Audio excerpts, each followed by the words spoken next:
अभी कौन कौन से फॉर्मेशन आने हैं? बाज फॉर्मेशन हो चुका है, इसमें मिग 29 ने विक्ट्री एशेवन बनाया था, प्रचंड फॉर्मेशन हुआ है, सलामी मंच के ऊपर 2 अपाचे हेलीकॉप्टर और 2 HL MK4 विमान एरोहेड फॉर्मेशन तैयार किया है इन्होंने। तिरंगा फॉर्मेशन देखा हमने, 5 सारंग जो हेलीकॉप्टर थे उन्होंने बनाया। अब तंगेल फॉर्मेशन होगा, तंगेल फॉर्मेशन को डकोटा विमान की अगुवाई में 2 डॉर्नियर विमान बनाएंगे। विक्ट्री फॉर्मेशन, व्रजांग फॉर्मेशन होगा, इसमें 4 राफेल के साथ एक C-130 एब्रिस्ट फॉर्मेशन के अंदर नजर आएंगे और गरुड़ फॉर्मेशन होगा जब IL-38 और SD और AN-32 विमान विक्ट्री फॉर्मेशन बनाते हुए नजर आएंगे। ये सर IL-38, SD और AN-32 ये सब मालवाहक जहाज है सर? बिल्कुल मालवाहक जहाज हैं और IL-38 का मैं स्पेशल मेंशन करना चाहूँगा कि वो इंडियन नेवी का रिकॉनेसेंस एयरक्राफ्ट है जो 42 साल की सर्विस के बाद इस ये मुर्गी फार्म बना के हर महीने 2 लाख कमाते हैं। हर दिन इसमें सिर्फ 4 घंटे एक्स्ट्रा देते हैं। आपको भी ये सीखना है तो फ्रीडम ऐप को अभी डाउनलोड कीजिए। साल रिटायर हो जाएगा तो उसको कभी राजपथ पे पहले कभी लाया नहीं गया था। देखिए ये क्या है सर, बताइए, तस्वीरें आप देख सकते हैं, ये फॉर्मेशन क्या है? ये राफेल है तो व्रजांग फॉर्मेशन बताया जाए। C-130 के साथ राफेल है और ये एरियल शॉट है क्योंकि मेरे ख्याल में अब आप देखेंगे अपनी स्क्रीन पर धुंधली तस्वीरें हैं क्योंकि विजिबिलिटी इतनी अच्छी नहीं है, लेकिन फिर भी दिखाई दे रहे हैं। That was the Netra formation comprising 1 airborne ये व्रजांग फॉर्मेशन था, 4 राफेल विमान के साथ एक C-130 एब्रिस्ट फॉर्मेशन में नजर आए, इसे व्रजांग फॉर्मेशन कहा जाता है। अब आखिरी फॉर्मेशन बाकी है जिसे गरुड़ फॉर्मेशन कहा जाएगा। इसमें IL-38 SD जो एक मालवाहक जहाज है और AN-32 विमान, ये दोनों विक्ट्री फॉर्मेशन बनाते हुए नजर आएंगे। गरुड़ फॉर्मेशन क्या सोचकर सर ये ट्रांसपोर्टर एयरक्राफ्ट को इसके अंदर शामिल किया गया था? नहीं, ट्रांसपोर्टर एयरक्राफ्ट उनका योगदान बहुत ज़्यादा है एयरफोर्स में। देखिए आ भी गए, आपने बोला और आ भी गए।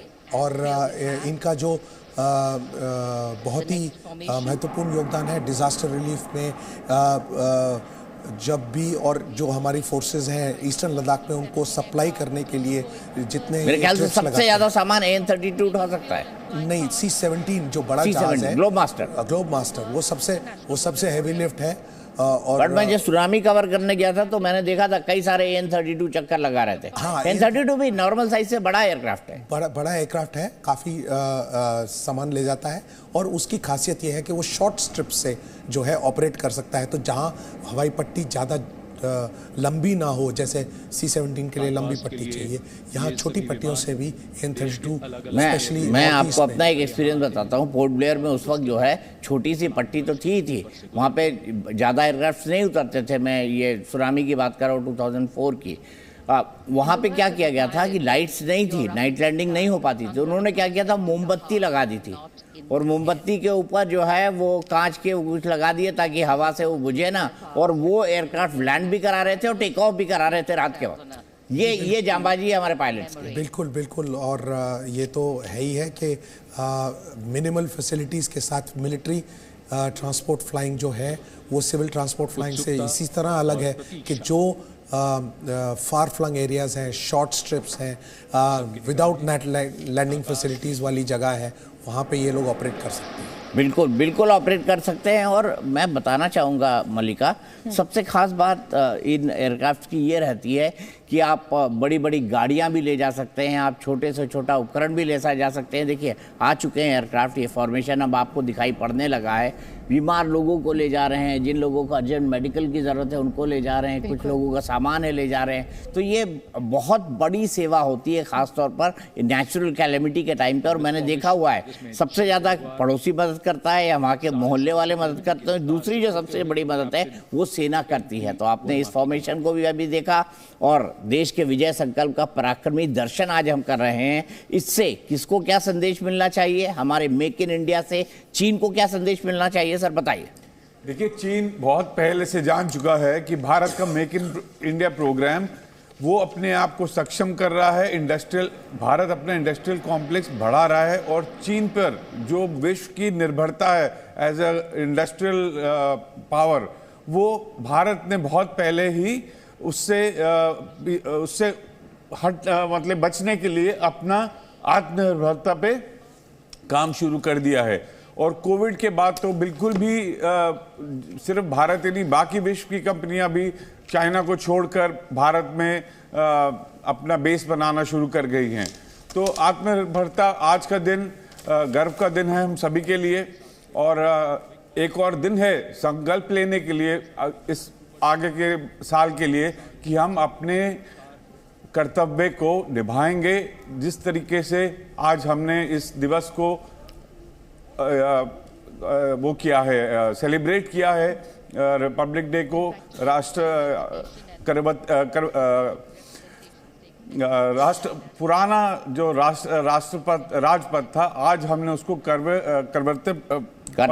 कर्तव्य पथ पे हम आज अपना नया प्रण लेने जा रहे हैं। वाकई कर्तव्य पथ पर एक प्रण लिया गया है। मल्लिका। बिल्कुल। और एयर मार्शल सर, आपसे मैं पूछना चाहूँगी कि ये फाउंडेशंस के बारे में हम बात कर रहे थे और ये देखने में बहुत हैरत अंगेज लगता है, बहुत रोमांचक लगता है, लेकिन किस तरह से डिज़ाइन की जाती हैं ये फॉर्मेशंस और कितना चैलेंजिंग? देखने में तो लग रहा है कि सारे ही मुश्किल हैं, लेकिन आपके नज़र में सबसे ज़्यादा डिफ़िकल्ट आपको क्या लगता है? कौन सा फॉर्मेशन है जो पुल ऑफ करना कैन बी वेरी चैलेंजिंग? तो आपने देखा होगा सूर्य किरण के शोज़, वो फॉर्मेशन एरोबैटिक्स करते हैं। सबसे ज़्यादा चैलेंजिंग वही है जो स्किल उसमें चाहिए। उसमें कई तरह की फॉर्मेशंस को चेंज करते हैं, एरोबैटिक्स करते हैं फॉर्मेशन में, तो वो डेफिनेटली सबसे ज़्यादा चैलेंजिंग होती है। और डिफरेंट टाइप्स जब मिक्स फॉर्मेशंस होती हैं तो हर एक जहाज़ की जो परफॉर्मेंस है वो एक पॉइंट पे ऑप्टिमाइज़ की जाती है, वो अलग अलग होती है हर जहाज़ पे। तो अब आप देखें जैसे C-130 और रफ़ेल जा रहे हैं, तो जो C-130 है उसका ऑप्टिमल पॉइंट और रफ़ेल का ऑप्टिमल पॉइंट अलग है, पर फिर भी रफ़ाल उनके साथ जड़े हुए हैं, लगे हुए हैं, तो डेफिनेटली उसमें स्किल की ज़रूरत है। तो स्किल तो प्रिडोमिनेंट है और रोमांच भी है क्लोज फॉर्मेशन में आकर के और फ्लाई पास्ट करने में। दीपक जी, जैसे अगर मौजूदा परिस्थिति की अगर हम बात करें, अगर हम अपने पड़ोसी मुल्कों की बात करें, तो उत्तराखंड में नेपाल और चीन प्रेशर बना रहे हैं। अरुणाचल प्रदेश में भी जो कुछ हुआ चीन के साथ हमने देखा, और पाकिस्तान के साथ तो एक लंबा इतिहास चला आ रहा है। जब इस तरह से हम अपने भारत में सैन्य क्षमता को, सैन्य शक्ति को बढ़ता हुआ देख रहे हैं, तो देश आज आपको लग रहा है कि आश्वस्त बैठ सकता है? बिल्कुल बैठ सकता है। और मैं हमारे सैन्य शक्तियों का ये जज्बा कहूँगा, ये उनका कमिटमेंट कहूँगा कि अपनी जान की बाजी लगाकर भी वो देश को बचाते हैं। हम सुरक्षित इसलिए हैं क्योंकि वो रात भर सीमा पर जागते हैं, पहरा देते हैं, इसीलिए हम सो पाते हैं। और हमको इस बात को समझना चाहिए, हमको इसलिए इस बात के लिए उनका रेडी रहना चाहिए। देखिए, राष्ट्रपति के जाने का वक्त हो गया है। राष्ट्रपति के अंगरक्षक घुड़सवार अब आ चुके हैं, महामहिम अब वापस जाएंगी और कार्यक्रम के समापन की घोषणा होगी उनसे पूछकर। तो मैं सिर्फ ये कहना चाहता हूँ कि चाहे पाकिस्तान हो, चाइना, ये दोनों जानते हैं कि भारत की सैनिक कैपेबिलिटी कितनी है। आपने गलवान में देखा, उस इलाके में बंदूकों का इस्तेमाल नहीं हो सकता, यह हमारा पैक्ट है चाइना के साथ, लेकिन हाथ के इस्तेमाल से माना हमारी कैजुअलिटी हुई, लेकिन उससे 3 गुना कैजुअलिटी हमने की। कुछ अखबार तो वेस्टर्न मीडिया के ये भी कहते हैं कि हमने 100 चीनी सैनिकों को हाथ से या डंडों से, इस तरह की चीज़ों से मार दिया। जी हाँ, हमारे यहाँ भी शहीद हुए, कर्नल संतोष बाबू शहीद हुए, उनके साथ के कई सारे जवान शहीद हुए, लेकिन अपनी जान की बाजी लगाकर भी उन्होंने 1 इंच जमीन जो है चाइना के सामने सरेंडर नहीं की। ये जज्बा है और यही कमिटमेंट भारतीय से। जैसे आप अभिनंदन को देख लीजिए, मिग से F-16 को मार गिराना, ये ठीक उसी तरह है जैसे आप खटारा कार से, सर ने बिल्कुल सही कहा था अभी, रोल्स रॉयस को जो है वो हरा दे, खटारा कार से रेस में रोल्स रॉयस को हरा दे, ये ठीक उसी तरह से है। लेकिन हमने करके दिखाया, तो कहीं ना कहीं तो ये जज्बा होगा ना। और पाकिस्तान और चीन इस बात को बहुत अच्छी तरह समझते हैं कि भारत अब पहले वाला भारत नहीं है, ये कंधा से कंधा मिलाकर अब G20 देशों के साथ भी खड़ा हुआ है, G7 देशों के साथ भी खड़ा हुआ है। तो सर ये भारत की तैयारी दिखाता है, हम तत्पर हैं, हम पूरी तरह से तैयार हैं, हम सक्षम हैं। अगर भारत की तरफ कोई आंख उठाकर देखेगा तो हमारे जवान मुंह तोड़ जवाब देने के लिए तैयार रहते हैं। ये तैयारी क्या दिखाती है? आज की तस्वीरें, आज का जो सेलिब्रेशन हमने देखा कर्तव्य पथ पर, ये जो तैयारी है, मैं सिर्फ एक लाइन कहना चाहता हूँ, इसके लिए एक बड़ी सही लाइन है मल्लिका, छेड़ोगे तो छोड़ेंगे नहीं। क्यों सर? देखिए, भारत किसी और की भूमि पर अटैक करना नहीं चाहता है, लेकिन अगर हमारे को छेड़ा जाएगा तो हम छोड़ेंगे नहीं। तो ये तो लाजमी है। और जो हमारी ऑपरेशनल प्रिपेयर्डनेस है वो सब आप देख ही रहे हैं। ईस्टर्न लद्दाख में इतने सारे लोग तैनात हैं और कई सालों से अभी वहाँ पे हैं, और कितनी आगे चलेगा कोई कह नहीं सकते, पर जो हौसला है वो कितना बुलंद है और जो ऑपरेशन प्रिपेयर्डनेस है वो कितनी ज़्यादा ऑगमेंट की जा रही है, ये जो लोग वहाँ गए हैं वो देखकर ही बता सकते हैं। लेकिन मैं देश को आश्वस्त करना चाहूँगा कि जो भी हमारे पास इक्विपमेंट है वो गुड कंडीशन में है, टॉप क्लास अवेलेबिलिटी है उसकी, और जो ट्रेनिंग है हमारे फोर्सेस की वो भी सबसे ज़्यादा है। तो इसलिए हमें थोड़ा सा आश्वस्त रहना चाहिए कि कोई भी सिचुएशन अगर होगी तो उसको हम हैंडल कर लेंगे। और कमांडर राजीव, मल्टी फ्रंट चुनौतियों के बीच जब विश्व में हम देख रहे हैं अस्थिरता है, कई जगह पर युद्ध जैसे हालात भी हैं, ऐसी परिस्थितियों में भारत को आप कैसे देखते हैं, कहां खड़ा देखते हैं? देखिए, इस समय जब रशिया यूक्रेन की वॉर चल रही है तो पूरा विश्व सिर्फ एक एरिया देख रहा है जो बिल्कुल शांत है, वो है भारत। वो दोनों की तरफ उसने पक्ष नहीं लिया और अपनी इकोनॉमी को उसने सुधार रहा है, अपनी पीसफुल नेचर को संभाल रहा है। और जो विश्व अभी जानना चाहता है कि प्राइम मिनिस्टर मोदी रशिया और यूक्रेन में समझौते के लिए आगे बढ़ें, क्योंकि एक वही रह गए हैं जो निष्पक्ष हैं, बाकी विश्व दो गुटों में बंटता जा रहा है। तो भारत से बहुत ज़्यादा उम्मीद की जा रही है कि शांति बनाने के लिए नेटो और रशिया के बीच में भारत का एक बहुत बड़ा महत्वपूर्ण रोल अदा करना पड़ेगा हमारे प्रधानमंत्री को। जी हाँ, बिल्कुल। और लोग ये कह रहे हैं, लोग अटकलें भी लगा रहे हैं, दुनिया के अखबारों में लिखा जा रहा है कि जब G20 के वक्त अगर दोनों आते हैं, अमेरिका भी आता है, रशिया भी आता है, और ऐसे में क्या दोनों को बिठाकर भारत बातचीत करा सकता है? क्या इस तरह की कोई संभावना बनती है? क्योंकि पिछले उसमें हमने देखा G20 में बाली में रशियन प्रेसिडेंट व्लादिमीर पुतिन नहीं गए थे। आपको क्या लगता है सर, पुतिन और जो बाइडेन दोनों आएंगे भारत? ये कहना मुश्किल है, अभी टाइम है, समय है, और इस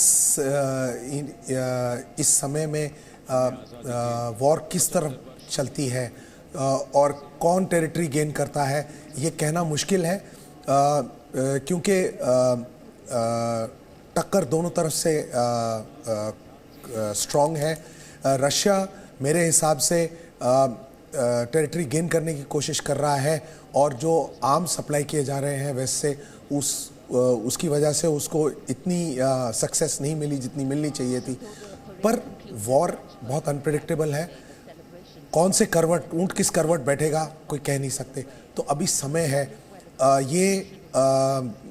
अगर दोनों आए तो निश्चित ही पीएम मोदी जी का एक ये एम होगा कि कुछ शांति की तरफ कदम उठाए जाएं।